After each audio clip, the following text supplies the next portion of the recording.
हमने पिछले 2-3 हफ्ते में कई बार डिस्कस किया ट्रैक 1.5, ट्रैक 2, बैकडोर चैनल में आपसे सवाल करती रही। आपने हवाले दिए मुख्तलिफ, आपने foreign office, Pakistani foreign office का मौक़िफ़ बताया। इस बारे में मुख्तलिफ थेरीज चलती भी रही, लेकिन ऐसा लगा उनमें कोई जान नहीं है।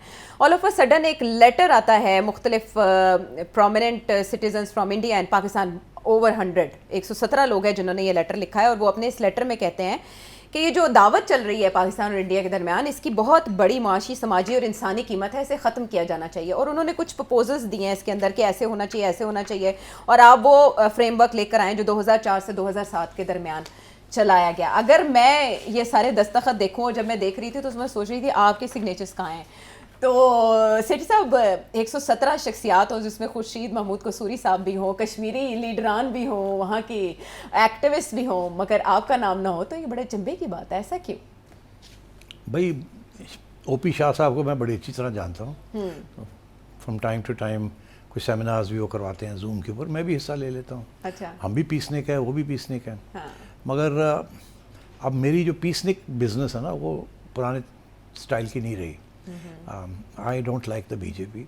अच्छा। I think it's a disaster for India. And तो इसलिए मैं अब यकीन करने के लिए तैयार नहीं हूँ कि इंडिया की तरफ से कोई पीस ऑफरिंग हो सकती है कि नहीं। इसलिए आई थॉट कि यार इसका क्या फ़ायदा है, it's a waste of time. मगर जब इसको मैंने स्टडी किया बाद में, तो उससे मैंने देखा कि काफ़ी सारे लोगों, वेल मीनिंग लोगों ने इसको साइन किया हुआ है जी। तो देन आई सेड कि इसके लेट्स गो बिहाइंड दिस, ये कैसे ये ऑल ओवर सडन ये हो गया। पहले ये खबरें इंडियन मीडिया में आनी शुरू हुई कि ट्रैक 2 की डायलॉग की। जी। पाकिस्तानी मीडिया में कुछ नहीं आया, इंडियन मीडिया में आना शुरू हो गया कि कुछ हो रहा है, कुछ हो रहा है, कुछ हो रहा है, कुछ हो रहा है। हालांकि कुछ भी नहीं हो रहा था। पाकिस्तान के फॉरेन ऑफिस को और पीएम सेक्रेटेरिएट को मैंने पूछा, उन्होंने कहा जी कुछ भी नहीं है, वी डोंट नो। इसलिए तो फिर ये एकदम ये आ गया। तो अब क्या उसमें और इसमें कोई लिंक है? मेरा ख्याल है लिंक है। लिंक ये है कि वो जो ट्रैक 2 था उसके अंदर रिटायर्ड जनरल्स थे from and bureaucrats and people from India. किसी सूरत में भी वो इस किस्म के डायलॉग में हिस्सा नहीं ले सकते without the approval of the Indian ministry of external affairs. अच्छा। Indian foreign office. ये तो स्टैंडर्ड है। कोई रिटायर्ड बंदा हो या सर्विंग हो, हिल नहीं सकता, कुछ कह नहीं सकता without the approval of the foreign office. हमारे यहाँ भी मोर और लेस ऐसे ही है, मोर और लेस। इतना नहीं, कुछ इंडिपेंडेंट जर्नलिस्ट हैं वो अपनी लाइन ले लेते हैं, मगर इंडिया के अंदर कोई इंडिपेंडेंट जर्नलिस्ट इस किस्म के नहीं है। हमेशा वो ब्रीफ लेके आते हैं और जो ब्रीफ होती है वही खेलते हैं। I have attended many such seminars. ये जो है इसके अंदर भी जो लोग पार्टिसिपेट कर रहे हैं उनमें से half of them I know personally. अच्छा, तो मैंने सोचा कि अच्छा ये वेरी इंटरेस्टिंग है। और फिर इसमें ट्रैक 2 में जो एक हमारा फॉरेन ऑफिस का सर्विंग ऑफिशियल भी बैठे हुए थे, तो चले, मैंने समझा कि ओके, इसका मतलब है कुछ थोड़ी बहुत ब्लेसिंग्स हैं दोनों फॉरेन ऑफिस की। अच्छा। मगर कमिटमेंट नहीं है, ब्लेसिंग है। मगर जब ये उसके बाद जब ये आया तो फिर सोचना पड़ा कि क्या इन दोनों के दरमियान में कोई लिंक है कि नहीं है। अच्छा, अब मैंने थोड़ी सी तफ्तीश की है। अच्छा। ये पहले तो ये जो बयान है इसके अंदर दो बहुत अहम चीज़ें हैं। हाँ। जो लोग तो मिस कर गए हैं। एक तो इसके अंदर इंडस वाटर ट्रीटी की रेजोल्यूशन का जिक्र ही नहीं है। राइट। इंडस वाटर ट्रीटीज की रेजोल्यूशन का जिक्र ही नहीं है। हाँ। जो कि आज कल सबसे बड़ा इंपॉर्टेंट इशू है, जिसके ऊपर लड़ाई झगड़े हो रहे हैं और कोई उसके ऊपर पेशकदमी नहीं हो रही। और इस एजेंडे के अंदर, जिसके अंदर इतना लंबा चौड़ा एजेंडा है, ये ठीक करो, ये करो, ये करो, ये करो, ये करो, ये जम्मू कश्मीर तक का जिक्र है, उसका भी आ गया। हाँ, बाकी ऑल आउटस्टैंडिंग इश्यूज कहा गया है, स्पेसिफिकली नहीं जिक्र। बाकी सारे भी मेंशन किए हैं, ये करें, ये सब, मगर इंडस वाटर ट्रीटी का जिक्र नहीं है। तो इसका ये मतलब है कि इसकी ड्राफ्टिंग किसने की है, किसने ये लिख के दिया है? ओपी शाह साहब ने नहीं लिखा होगा। नहीं, मैं अब आपको बताऊं तो थोड़ी सी फोरेंसिक इसकी होनी चाहिए। अच्छा। ये जिस डिटेल में ये लिखा गया है, ये it can not be Shah साहब। ये ड्राफ्ट किसी और ने बना के भेजा है, उसके ऊपर शायद शाह साहब ने या किसी और ने काम शाम किया और छोटा मोटा। मगर पाकिस्तान में 1-2 लोग हैं जो इस किस्म का ड्राफ्ट लिख सकते हैं। अच्छा। और इंडिया में 2-3 लोग हैं जो इस किस्म का ड्राफ्ट लिख सकते हैं। इससे ज़्यादा लोग नहीं हैं जो इस तरीके से इतनी डिटेल के अंदर जाएं। और जो लोग इधर हैं और जो लोग उधर हैं उनका तल्लक या इधर के फॉरेन ऑफिस के साथ है या उधर के फॉरेन ऑफिस के साथ है। ऑलराइट, अच्छा, अब डिप्लोमेटिक लैंग्वेज लग रही है आपको, प्योर नहीं डिप्लोमेटिक नहीं, the depth, the understanding, every issue, the understanding of this. तो इसलिए इसमें कहीं ना कहीं तो इंडियन फॉरेन ऑफिस का हाथ है।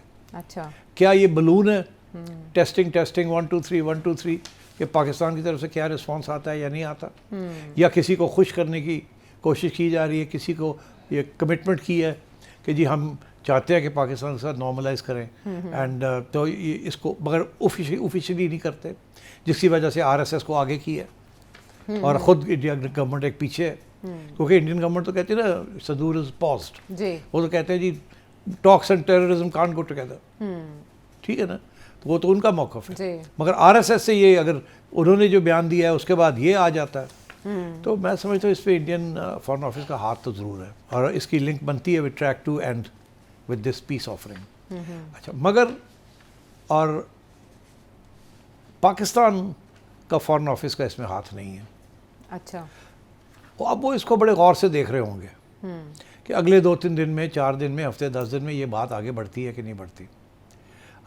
मेरी अभी इंडिया में भी बात हुई 1-2 लोगों से जिनका नाम इसके अंदर है, और मैंने उनसे पूछा जो उनमें से 1-2 ऐसे जो कि ये लिख सकते हैं, अच्छा, नाम नहीं मैं लूँगा।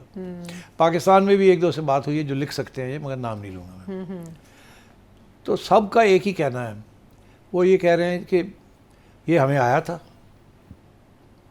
शाह साहब ने ये भेजा था, तो हम तो हमेशा साइन कर देते होते हैं इसके सब चीज़, हम तो हमेशा कहते हैं अमन होना चाहिए, अच्छा, तो हमने साइन कर दिए।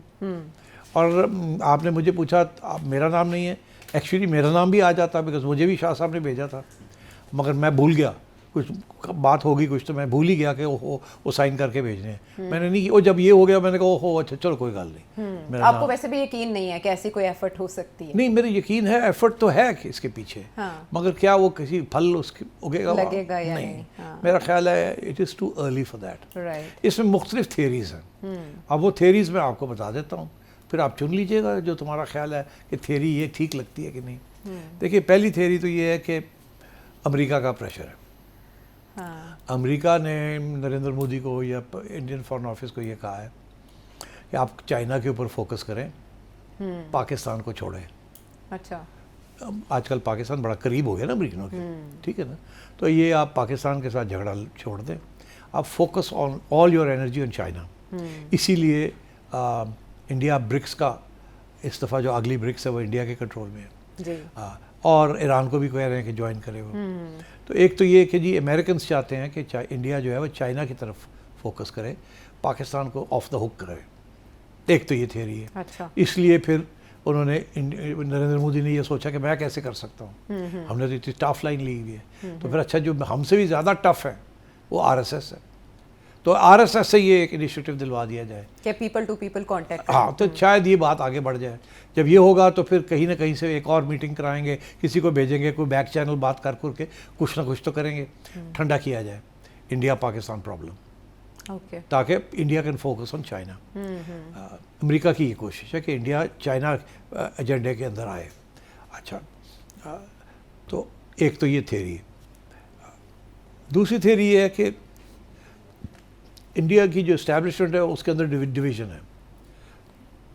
एक सेक्शन जो है वो ये कहता है कि देखें हमारी फॉरेन पॉलिसी फेल हो गई है, पिट गई है, हमने बड़ी कोशिश की थी पाकिस्तान को ख़राब करने की, जी, नहीं बात नहीं बनी, दुनिया हमारी बात नहीं मान रही और हम बदनाम हो रहे हैं, हम आइसोलेट हो रहे हैं, इररिलेवेंट हो ये चुके हैं। रीजन के अंदर भी आइसोलेट जी। हो रहे हैं। हमें रीजन के अंदर बना के रखनी है सबके साथ, ताकि हम लीडरशिप रोल अदा कर सकें। इस तरीके के साथ तो लीडरशिप नहीं कर सकते हम, सबके साथ हमारी लड़ाई चल रही है, तो मेहरबानी करें सबके साथ ठंडा करें सब कुछ, ताकि ब्रिक्स के अंदर और एससीओ के अंदर आपकी आवाज़ गूंजे और आपको सपोर्ट करें बाकी लोग। तो ये इज़ द सेकंड थियरी। ये इसलिए बीजेपी की गवर्नमेंट ने ये शोशा छोड़ा कि चलो पाकिस्तान के साथ हल्का सा थोड़ा नॉर्मलाइज करते हैं, पीपल टू पीपल और ये वो।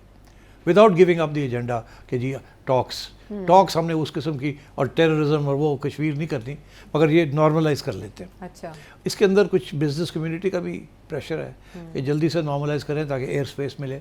हमारे बहुत सख्त नुकसान हो रहे हैं, तजारत के भी नुकसान हो रहे हैं, तो प्रेशर थोड़ा सा डाला जाए। और अमेरिका को भी इसमें इन्वॉल्व किया जाए ताकि वो पाकिस्तान के ऊपर वो कहेंगे इंडिया की तरफ से इस किस्म की पेशकदमी हो रही है, ऑफ़र हो रही है, तो आप एक्सेप्ट कर लें। तो एक this is the second theory. ये भी अगर सही हुआ तो अगले दिन 4, 5, 10, 15 दिन में पता चल जाएगा। अच्छा, कोई ना कोई बयान आ जाएगा कहीं से जिससे पता चलेगा कि अमेरिका इसके पीछे है या नहीं है। अच्छा, तीसरी चीज़ ये है कि फिक्र ये है कि अगर फिर कोई हो गया so called terrorist incident India के अंदर, तो फिर इंडिया को कुछ करना पड़ेगा। इसीलिए संदूर इज ऑन पॉज, रुका हुआ है, ख़त्म नहीं हुआ। तो फिर वहाँ से ये बात आती है कि अगर इंडिया ने अब फिर कुछ किया, अच्छा, तो फील्ड मार्शल साहब के बारे में कुछ नहीं कहा जा सकता, वो एस्केलेट कर देंगे।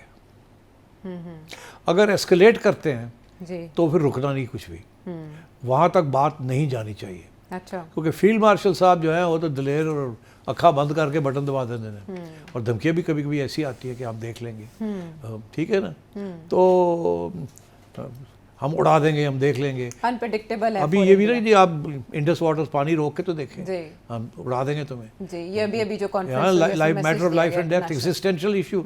आपने कितनी दफ़ा कहा है एग्जिस्टेंशियल इशू हुआ तो विल यूज न्यूक्लियर वेपन्स। तो ये भी एक डर है कि जी ठंडा करो सारा कुछ। अगर कुछ हो गया और इंडिया मजबूर होके और कुछ करता है तो पाकिस्तान की तो कोई पता नहीं वो क्या कर देंगे वापस, तो ये हाथ से ना गेम बाहर निकल जाए। अच्छा, तो ये भी एक थ्योरी है कि यार ठंडा करो इंडिया पाकिस्तान, ठीक है। अच्छा, अब ये है कि संदूर फेल क्यों हो गया। चौथी थ्योरी कि ऑपरेशन संदूर फेल हो गया क्योंकि चाइना ने पाकिस्तान की मदद की थी, जी, तो इसलिए इंडिया जो है वो दो फ्रंट के अंदर ट्रैप हो Engaged गया, पाकिस्तान एंड चाइना। जी, वो समझते हैं कि ये बड़ी ऐसे नहीं होना चाहिए, दो फ्रंट के ऊपर इंडिया नहीं खेल सकता, तो बेहतर यह है कि पाकिस्तान का फ्रंट को डाउनग्रेड किया जाए, तो टेंशन ख़त्म की जी। जाए ताकि you can focus on China. फिर वही कि जी इंडिया की डिप्लोमेसी कामयाब नहीं हुई, पाकिस्तान की डिप्लोमेसी कामयाब हो गई है, और इंडिया की सारा वक्त ये जो हम कहते रहते हैं टेररिस्ट टेररिस्ट टेररिस्ट टेररिस्ट, लोग नहीं यकीन करते। लोग कहते हैं हम फॉल्स फ्लैग करते हैं, ये अब डोमेस्टिक पॉलिटिक्स के लिए हम ये सारा ड्रामे करते हैं। तो यार इसको बंद करें, हमारी बेइज्जती हो रही है और कोई हमारी यकीन नहीं कर रहा, हमारा standing as a global player वो ख़त्म हो रही है, because no one believes us. तो बेहतर ये है कि जहाँ हमारा मसला है तो इसको ठीक किया जाए। अच्छा, फिर कुछ लोग समझते हैं कि ये शायद चाइना ने इनिशिएटिव लिया है, कि ये जो भी नेगोशिएशंस अजीत डोवल साहब गए हुए थे चाइना, आपको पता है उनके साथ उनकी मुलाकात उनकी हुई। ट्रैक 2 डिप्लोमेसी जो है चाइना ने कहा है कि आप शुरू करें ट्रैक 2, तो और अपने आप को डिफ्यूज़ करें सारी चीज़ें, क्योंकि वो चाहता है कि रिक दोबारा एक्टिव हो जाए, रशिया, इंडिया एंड चाइना, ये ब्लॉक। That's right. सातवीं थियरी ये है कि सऊदी अरेबिया और कतर इसके पीछे हैं। वो समझते हैं कि पाकिस्तान के साथ लड़ाई झगड़े इंडिया मत करे, बिकॉज पाकिस्तान की हमें ज़रूरत है जी। अगर पाकिस्तान आपके साथ मुलव्वस हो गया तो हमें कौन प्रोटेक्ट करेगा। और वैसे भी पाकिस्तान पे अटैक तो सऊदी अरब पे अटैक होगा ना, तो समथिंग लाइक दैट। तो उनको भी फिक्र है कि अगर कुछ हुआ तो सऊदीज़ पे प्रेशर पड़ जाएगा, पाकिस्तान पे प्रेशर पड़ जाएगा, सबका नुकसान हो जाएगा। तो उनकी तरफ से भी प्रेशर है इंडिया के ऊपर के पाकिस्तान से पंगा मत लो। तो आई थिंक, और आखिरी थियरी यही है कि जी ये जो एक्सटर्नल कॉन्फ्लिक्ट्स होती हैं इसलिए हुकूमतें ये करती हैं ताकि अंदरूनी जो मामला हैं वहाँ से तवज्जो हटाएं। जैसे कॉकरोच पार्टी वहाँ आ गई, तो ज़ाहिर है इंटरनल एक प्रेशर कुकर बन रहा है। तो आपका एक थ्योरी थी कि डिसेप्शन है ये, वो ये करेंगे कि हम इंगेज कर रहे हैं, एट द सेम टाइम कोई ना कोई वो फॉल्स फ्लैग कर सकते हैं या कोई एडवेंचर कर सकता है इंडिया, वो भी तो एक थ्योरी है। हाँ, वो थ्योरी थी मेरी, हाँ, कि मेरी वो अभी भी थ्योरी है। अच्छा, बट हुआ ये है कि ये मिडिल ईस्ट के अंदर जो तब्दीलियाँ आई हैं ना, उसके साथ वो थ्योरी थोड़ी पीछे हट गई है। अब ये थ्योरियाँ सामने आनी शुरू हो गई हैं। And I think that there is a bit of everything in this situation, ये जो लेटर सामने आया है। सो इसके पीछे इंडियन गवर्नमेंट का हाथ है। हाँ। इस अभी पाकिस्तान गवर्नमेंट का हाथ नहीं है इसमें। अच्छा, किसी न किसी स्टेज पे हो सकता है पाकिस्तान गवर्नमेंट जो है वो भी कोई इस किस्म के बयान दे दे, बट आई थिंक कोई इंडियन गवर्नमेंट की तरफ से कोई इनिशिएटिव नहीं आया है टू पाकिस्तान गवर्नमेंट। कोई बैक चैनल नहीं है। Track 2 is not back channel. ये मैंने कल के ये परसों के प्रोग्राम में लास्ट वीक कहा था। तो क्या ये मुमकिन है कि आगे जाके ट्रैक 2 शुरू हो जाए? हाँ।